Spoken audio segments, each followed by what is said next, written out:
Hey everybody, welcome back to the channel. So today we're going to talk a little bit about the Gigantamax release over the weekend. It was the battle weekend for the Gigantamax Pokemon. 3 Gigantamax Pokemon made their debuts on Pokémon GO.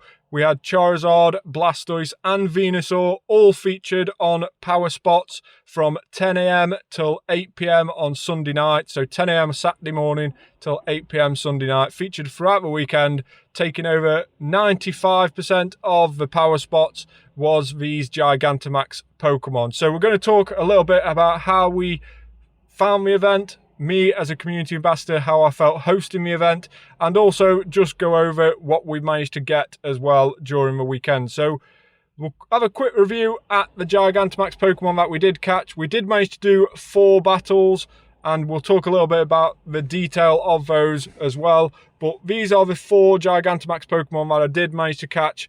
2 Charizards, 1 Venusaur and a Blastoise. Both Charizards were 2-star. This was actually the best one that we managed to catch over the weekend. The other Charizard, you'll see in a second, we did lucky trade. But this is a Venusaur that we managed to get. Again, a very, very disappointing Venusaur. Blastoise was definitely the highlight of the weekend, a 96 shiny one. So definitely a highlight, 15, 13, 15 on that one. And it straight away got maxed out to level 50.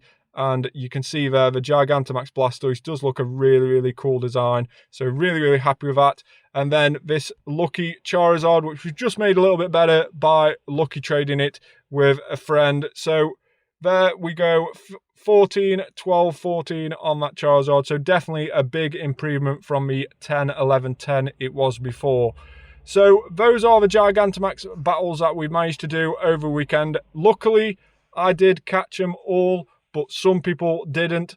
The catch rate on these were super, super low. We only had 10 premium balls to catch them with, and it was very, very disappointing that the catch rate was so low with how hard they were. Now, to discuss how hard they were in comparison, on Saturday, we had 17 people managing to come to the event that I hosted. 17 people attended, and we only managed to do 1 Charizard in 2 hours. Now, out of these 3, Charizard is the one with the less defense and HP, meaning that it was the easiest one to do. So that was definitely going to be the one that we challenged first, and then from that, we were hoping to get Charizard done.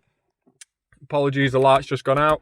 But we were hoping to get Charizard done and then head off to a Venusaur, because we'd all got a counter for a Venusaur after the Charizard. And then we could head to the Blastoise from the Venusaur. And that was a pattern that we were trying to do to get the 3 Gigantamax Pokemon, to get 1 of each.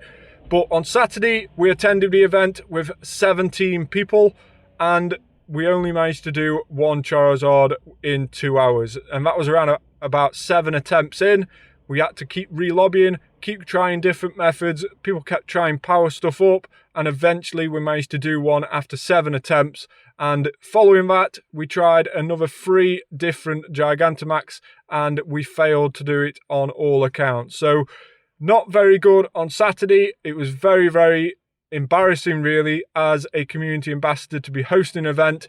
We're not in a city, we're just in a local town, and to try and pull people together, some people drove to that event and we left disappointed that after an hour, or after 2 hours should I say, they only managed to catch 1 Gigantamax. Some didn't even manage to catch any at all, because like I was saying, the catch rate was so low. So that was very, very embarrassing as a community ambassador to be hosting these events and to be pulling people out for a couple of hours on their Saturday, making them drive even, to come to the event, and unfortunately not managing to do it was very, very embarrassing. On Sunday, we had a little bit more success. A few people who attended on Saturday didn't want to attend on Sunday because they just felt that it wasn't worthwhile, that they'd already tried on the Saturday. They were a bit disappointed about the event and they didn't attend on the Sunday. Luckily, there was a few extra people that didn't attend on the Saturday, so they still had the fresh feel for it, and they did attend on the Sunday. We managed to get 24 out on the Sunday, which did make things a lot better. So straight away we went down our custom route, taking out that Charizard first so that everybody had got a counter for the Venusaur, and then followed up by the Blastoise. So that was definitely the way to go the weekend, because Charizard was the easiest one. But overall, I was very, very disappointed with how it went. My personal opinion, for Niantic to make it any better in future, in what we should have perhaps done before releasing these 3 out, was to release a special research. Similar to when we had Dynamax release, we had the release of Wooloo and Squirvet. We got a special research where we encountered 2 Wooloos and a Squirvet, and that set us up with 3 Dynamax Pokemon, which meant we could do the Dynamax battles. With Gigantamax, that wasn't available. So my personal opinion, Niantic should have hosted a special research, of which then you could obtain a Charizard, a Venusaur and a Blastoise Gigantamax, and then at least you had a decent counter. The thing that I found on Saturday hosting the event, we had around about 6 or 7 people, which are all new to the game, which is a great thing. It's really, really good to have new people joining the game and becoming part of the community.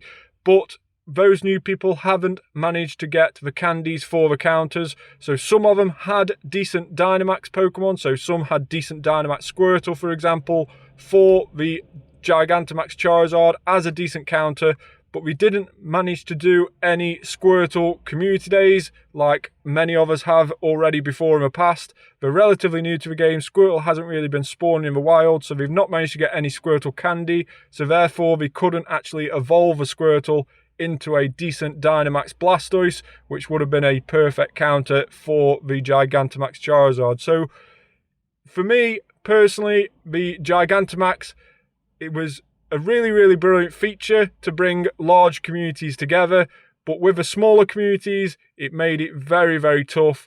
And overall, in my opinion, it didn't seem to roll out with enough notice so that people could actually build up teams. I think if they turned around to us and said that Gigantamax are coming at the start of December, it would have gave people over a month to be able to build teams up, work on doing those Dynamax starter Pokemon, getting the candies for them, building their teams up, building their counters up. If he'd give us enough notice, it would have been a lot better. But the way we've done it, it definitely felt like we were being pushed into buying those max particles and doing them through a bit of a paywall. But that was my personal opinion. Let me know in the comments below what you think about the Gigantamax battles. I hope I've covered all the grounds, but let me know in the comments below. But these are my Gigantamax Pokemon I've managed to catch over the weekend. Like I was saying, this Blastoise is definitely the highlight of the weekend. But thanks very much for listening. Hopefully you've took some advice as well on this Gigantamax review, and hopefully you can power up your squads. We have got Gigantamax Gengar coming out later on this week. So this weekend, well, starting from Thursday, Gigantamax Gengar will be about Thursday, Friday, Saturday and Sunday. I'll be hosting a meetup in my community on Saturday and Sunday, so hopefully you can find a community around you. I'm hoping with how glassy Gengar normally is in relation to other times, that I'm hoping that Gigantamax one will be a little bit glassy and will take a few less people to take down so that more communities can do it, especially those smaller communities. So let me know in the comments below. Thanks very much for watching. Make sure to smash a like on the video. Subscribe to the channel as well. We are so close to 1,000 subscribers. Please hit that subscribe button, and I'll catch you very soon on the next video. Bye for now.